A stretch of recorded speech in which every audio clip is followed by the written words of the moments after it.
আসসালামু আলাইকুম। আমি ডাক্তার খালিদ সাইফুল্লাহ বলছিলাম। আজকে সকালে মর্নিং ওয়াক সেশন 95তম দিন। আমার 100 দিন চ্যালেঞ্জের মধ্যে আজকে 95তম দিন। তো আজকে আমি কথা বলবো ডায়াবেটিক কিটো অ্যাসিডোসিস এর লক্ষণসমূহ এবং সাধারণত ডায়াবেটিক কিটো অ্যাসিডোসিসে কীভাবে শুরু হয় এবং এর লক্ষণগুলা আমার সম্পর্কে আপনাদেরকে বলার চেষ্টা করব।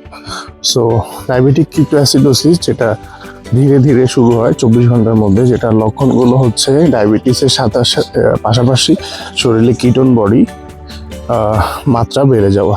প্রাথমিক ও সাধারণ যে লক্ষণগুলা খুবই কমন, একটা হচ্ছে যে পলিউরিয়া, যেটা বলি ঘন ঘন প্রস্রাব হওয়া, এবং পলিডিপসিয়া, প্রচণ্ড তীব্র পিপাসা অনুভূতি হওয়া, যেটার কারণে দুর্বলতা, ক্লান্তি ও অবসাদ, মাথা ব্যথা এগুলো হতে পারে। বমি বমি ভাব, সাথে বমি থাকতে পারে, এবং ছোট বাচ্চাদের ক্ষেত্রে বিশেষ করে পেটে ব্যথা হতে পারে।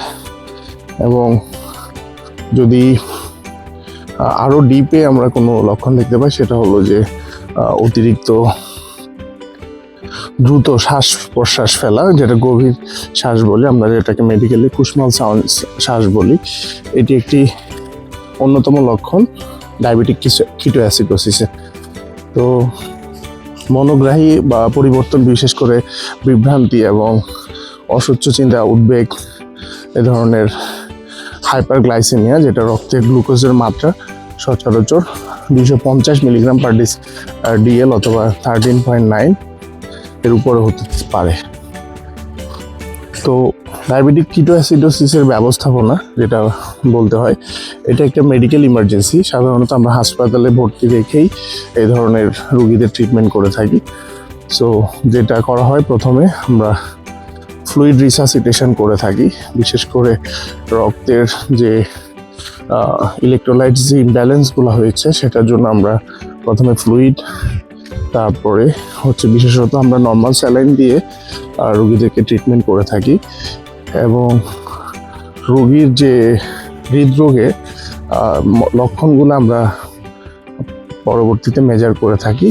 এখানে বিশেষ ক্ষেত্রে ব্লাড গ্লুকোজ 200 থেকে 250 মিলিগ্রাম পার ডেসিলিটারে নেমে এলে আমরা তখন হচ্ছে 5% ডেক্সট্রোজে ট্রিটমেন্ট স্টার্ট করি।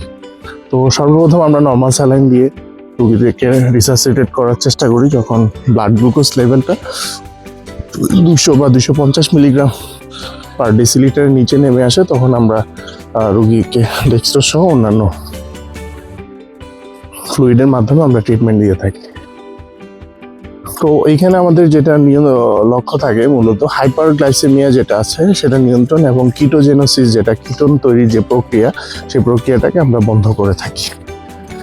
সো এখানে যেটা করা হয়, আমরা কিছু লো ডোজ ইনসুলিন ড্রিপ আমরা শুরু করি, যেটা প্রতি ঘন্টায় আমরা 50 থেকে 75 মিলিগ্রাম পার ডেসিলিটার হারে কমিয়ে আনি। সো ইলেকট্রোলাইট ভারসাম্য এখানে যেটা খুবই ইম্পর্টেন্ট, বিশেষ করে পটাশিয়ামটা এখানে অধিক মাত্রায় বেড়ে যায়। সো পটাশিয়াম কমানোর ক্ষেত্রে আমাদের যে কাজটা করা হয়, সেক্ষেত্রে আমরা ইনসুলিন ড্রিপ ইউজ করে থাকি, যেটাতে পটাশিয়ামের মাত্রাটা খুব দ্রুত কমে যায় এবং হাইপোক্যালেমিয়া যাতে না হয় সেই জন্য আমরা পটাশিয়ামের মাত্রাটা নিয়ন্ত্রণ সর্বপ্রথম করে থাকি। রক্তের পটাশিয়াম আমাদের দেখা যায় যে 2 থেকে 4 ঘন্টা পরপরই মাপা হয় ডায়াবেটিক কিটো অ্যাসিডোসিস রোগীদের ক্ষেত্রে। সো সেক্ষেত্রে আমরা যেটা করি, পটাশিয়ামকে স্যালাইন অথবা পটাশিয়াম ক্লোরাইড মিশ্রিত ফ্লুইড আমরা ব্যবহার করে থাকি। সো ডিকে আসলে ডায়াবেটিক কিটো অ্যাসিডোসিস কী কারণে দেখা দেয় সেটা আমরা চিহ্নিত করে তারপরে আমরা ট্রিটমেন্ট করে থাকি। সাধারণ কারণগুলোর মধ্যে আছে বিশেষত নিউমোনিয়া এবং ইউটিআই, এসব ইনফেকশন, সেপসিস, এগুলা ইন জেনারেল কারণ হিসেবে আমরা দেখতে পাই। দ্বিতীয়ত কারণ যেটা থাকে সেটা হলো যে হার্ট অ্যাটাক অথবা স্ট্রোক অথবা প্যানক্রিয়াটাইটিস বা প্রেগনেন্সি অবস্থায় এবং তীব্র মানসিক স্ট্রেসফুল কন্ডিশনেও কিটোঅ্যাসিডোসিস হতে পারে। তবে এইখানে মূল ব্যাপারটা থাকে যে গ্লুকোজের মাত্রার উপরে আমাদের নির্ভর করে যে আমাদের বিশেষ করে সোডিয়াম, পটাশিয়াম হাইক্লোরাইড, বাইকার্বনেট এবং আমরা অ্যানায়ন গ্যাপের একটা মেজারমেন্ট করেই মূলত আমরা কনফার্ম করি। সো এইখানে শুধুমাত্র আমরা যেটা বলছিলাম হসপিটাল সেট আপে আমরা ইনসুলিন এবং ফ্লুইড, বিশেষ করে বাইকার্বনেট থেরাপি দিয়ে আমরা মোটামুটি হার্টের যে অস্থিতিশীলতা সেটাকে আমরা স্বাভাবিক স্টেবল করে থাকি। তো এইখানে আমাদের এটা মূলত এটা ঘরোয়া কোনো প্রক্রিয়ায় আমরা ডায়াবেটিক কিটোঅ্যাসিডোসিসকে ট্রিটমেন্ট করতে পারি না। সেই ক্ষেত্রে অবশ্যই হাসপাতাল সেট আপে আপনাদেরকে আসতে হয় এবং আমরা ডাক্তার যারা আছি তারা মেজারমেন্ট করেই আমরা এই ট্রিটমেন্টটা দিয়ে থাকি।